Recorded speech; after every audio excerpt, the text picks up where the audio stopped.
So now we've got hyper success with Game District Publishing. So Igor, I've got you coming up next. Igor is going to come and talk to us about hyper success with Game District.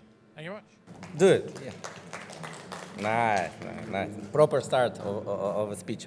So yeah, we will continue the publishing topic. So today I will talk on behalf of Game District. This is my first speech on such a huge conference as a pocket gamer, so please excuse me. I'm a bit nervous, and please help me. So let's go.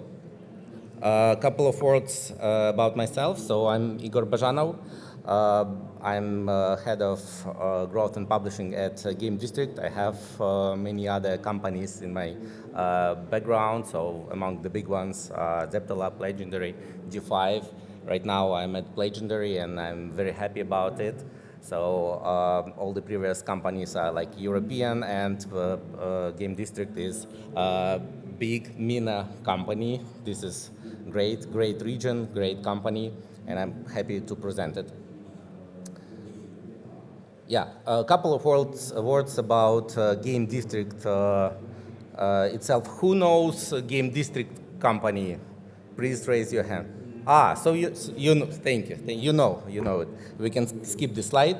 But just as a reminder, it's a pretty big company. So more than 500 team members and many internal teams. So about 20 internal, very independent, sustainable, and most of them are profitable teams. And just a big number to show, more than 1 billion total downloads across the whole portfolio of all games. So obviously, if you go to Google Play and try to search Game District account, you will not find it. Instead, you can find many other teams like Bina Games, Fried Chicken Games, PlaySpare, and many others, and they have lots of good games. And this structure is very efficient, as it appeared to be. We'll talk about it later. So more numbers about Game District. Game District grows. So we have here numbers for 2022 and first quarter of 2023 years. Again, total downloads per whole portfolio. So what's interesting about these numbers, not only that we measure our downloads in hundreds of millions, but the most importantly, it grows. The number grows. And as you may know, the previous year, 2022, was very disappointing to the developers and in terms of the market performance, and we will see it right now. So just a couple of numbers to illustrate the idea.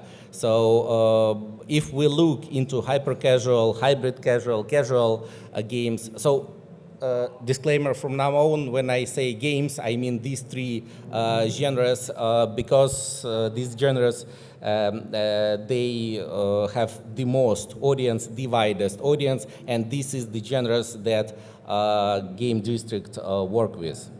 So if we check the downloads for the first quarter of 2023, it dropped 11%. And if we go back to first quarter of 2022 was worse than first quarter of 2021. So this is a long tendency. CPI grows because of the changes, IDFA and others. And just as an indicator of the overall state of the market, we have here the number about global VC funding, which has dropped 50% as well. So less money for new studios, which is not cool. So basically, main idea, while market stagnating and falls, Game District grows. So how do we manage to do it? So we will talk about it. Yeah, Game District is growing against the trend, and actually Game District is quite unusual company. First of all, this is 100% bootstrapped company, never took investment. So this is a real success story of two young guys who had a dream about making games, Saad and Ahmed, and they actually did it, built from scratch to 500 people and billions of downloads. This company, yeah, applauses to Saad, we have him here, and he did fireside chat. We have everything under the roof, so full cycle development, all App Store optimization, all user acquisition, so everything, so never worked with external publishers, so all the success, all the numbers attributed absolutely to the team itself. And very important distinguish is that the company is focused on developing cash cow games. I will explain a bit later what this means. Actually, it's pretty obvious, but if you read about the industry, if you talk about the industry, usually people say that game dev is hit-driven industry. So everyone is trying to build a moonshot game. Everyone is trying to do a trend-setting game, a hit game, big game. So you have low success rate, high ROI on the successful game, and so on and so on and so forth. Yes, it was the case, and I will explain the situation, the change into the market a bit later. And Game District never had such big trend-setting games. So none of Game District game has 100 million downloads. Although several games, plenty of games, have about 10 million downloads. So we consider it also to be a success. Oh. Yeah. So basically, the main goal, the main purpose of this presentation is to do this announcement, which is Game District launches its publishing initiative. Why do we think it's reasonable to do right now? Because first of all, as we see on the previous slides, the business model of Game District is reasonable and profitable, and the most importantly, sustainable. So while market is storming, Game District grows, and we think that in these changed market conditions, this sustainable, predictable, and profitable business model will be very interesting for the huge amount of developers, especially from MENA region. So for us, it will be also reasonable to scale our resources, our expertise for the third-party developers. And it will be pretty smooth transition because, as I said, the inner structure of Game District is quite unusual. It's more similar to like startup accelerator. So we have pretty independent team, and we help them to grow. We focus on the team, on the process, on the tools, on the analytic knowledge sharing and stuff. And we know how to grow such teams, how to help them to succeed. And basically, we will just apply the same internal process to the external teams, and we have like high chances that it will work. So I already started this topic about the previous market model. We call it winner takes all. So basically, publishers and teams, they all focus on a huge, big game that would earn millions and millions and will cover all the cost and will make the publisher very profitable and happy, and developer as well. The problem with this model is that it has very low success rate. That means out of 1,000 prototypes, thousands of developers, and thousands of prototypes, maybe one will be successful. All others will be unhappy, as you see these blue faces. Those are not happy developers, and only one is smiling. it used to work previously when we had lots of investment money on the market, so lots of people can bake companies for a long period of time, waiting until the companies can create actually hit and make a lot of money. But right now, the venture funding and investment, they go down, and this model, it results is very unpredictable and risky cash flow. So basically, when you have this low success rate, you cannot expect to be profitable like soon. You cannot make any prediction. And the next problem is that because of the changed market conditions, such huge hits appear to be not that huge. So you cannot scale them as big as you could previously. So because of the increased CPI, decreased LTVs, so these games appear to be not that big. Obviously, market is reacting. So we, as a developer, we are trying to find new subgenres like hybrid casual. We are trying to make games with hyper casual CPI and casual or mid-core-ish LTV. Obviously, we are doing something, but the reality is that it's increasingly more difficult to make such huge hit games. So we consider that this winner-takes-all model is in crisis, and markets want us to change, and we must do it.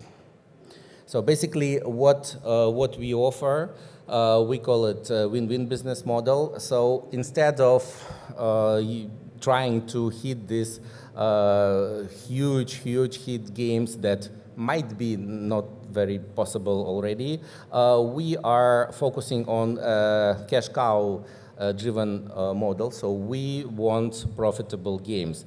This model gives us much higher success rate. So internally we have something around 30% success rate. Obviously, how to create such high success rate, you need to redefine success.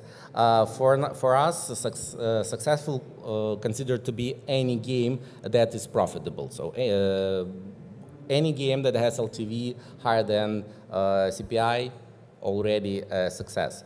And it appears that if you, as a company owner, as a studio CEO, if you focus consistently on making such games successful, where unique economy works, it appears that very soon, like in half a year, you find yourself in a position where you have a portfolio of working games, and your studio becomes profitable and very reasonable. And you might not have a huge hit to boast on the conferences, but you have enough money to sustain your company and to develop new products, hire new people, and to grow. And in current situation, it becomes very reasonable.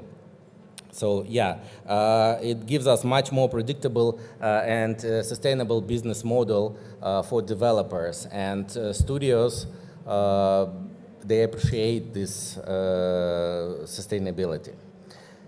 And margin stays, again, reasonable for a publisher and for studios. We all love profits. Advantages, yeah. On top of this business approach that is reasonable and that works, we offer additional benefits, which are the following. So you as a studio, if you come to us and partner with us, you will be working directly with the developers rather than managers. So in most publishers, you will work with managers, and they don't understand that deeply your problems and your situation. So we're doing this developer to developer process. And this way we can provide real expertise in building games and developing the company. So this expertise will be not only about the product and marketing, but also about people and processes. Obviously, internal analytics tools help with DA action, request for pitch, and actual meaningful feedback in terms of how to make the game work. So even if your game doesn't pass like initial test, that doesn't mean that we will not talk with you further. It means that we will try to help as much as we can. Disadvantages, obviously, so due to our deep involvement and limited resources, we cannot like partner with everyone who want to do so. And the good news is that right now we can. So since we only now launched this initiative, so we still have capacity. Please, if you want to talk with us, if you want to present us your product or your prototype, please do so. We are open. So basically, who we are looking for, this would be small teams, because small teams is much more. It's much easier to make profitable, and even if you have big team, it's usually a very reasonable idea to split it into small, independent, agile, fast teams. Obviously, if you focus on these low CPI genres.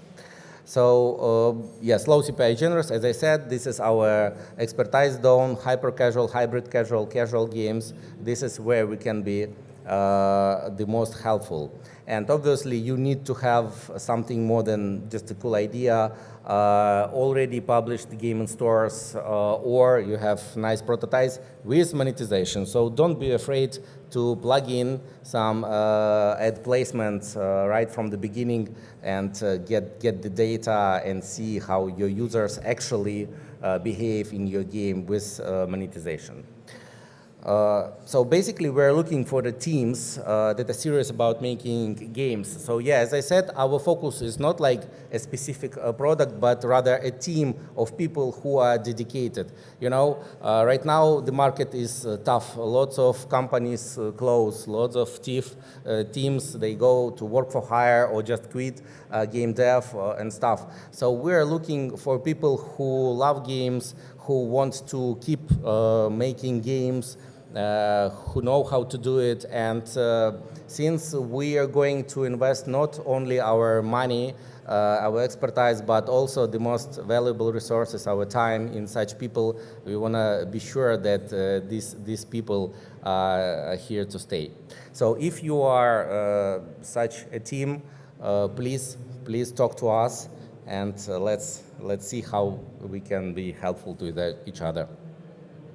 Yes, our contact, publishing@gamedistrict.com, or talk to me, or talk to Saad, or whoever with such a T-shirt you can find. Just grab them and say, I have a great game. Let's talk, guys. We will talk. That's it. It was very fast. Thank you very much. Thank you. It always goes very fast, this 1 minute. Does anyone have a question they want to ask while we're here? I mean, for me, I'm going to chuck one at you in case anyone wants warming up. I mean, the team thing, I think, is really important, isn't it? And it's not just as a publisher who wants that. Any investor wants to see that, and so on and so forth. But in terms of if you had to say one thing that was the most important factor of what you're looking for when you see a group of people where you go, yeah, I know they're the right ones, because what's the factor that makes a team stand out to you? Yeah, the question, so what is the most important factor about the team that we're looking for? Yeah, as I said, we're looking for a team with dedication, with the games in their hearts. You know, the people who would not quit fighting, who would not quit doing games, even when the things are not going smooth, because game dev is very risky, with low success industry, and it takes huge dedications and power of will to keep moving, even when you do not have instant success, and most probably you will not have instant success. Yeah, I totally get that. And for me, there's this boundary line between passion and grit. And finding that kind of where you are on that spectrum is really important. But I think there's another line that we try to use, which is opinions firmly felt but loosely held. Because if you have passion and you can hold your case and you can argue something, that's great. But if you can't change it when data tells you you're wrong, you're not going to function well as a team either. Exactly. Thank you very much.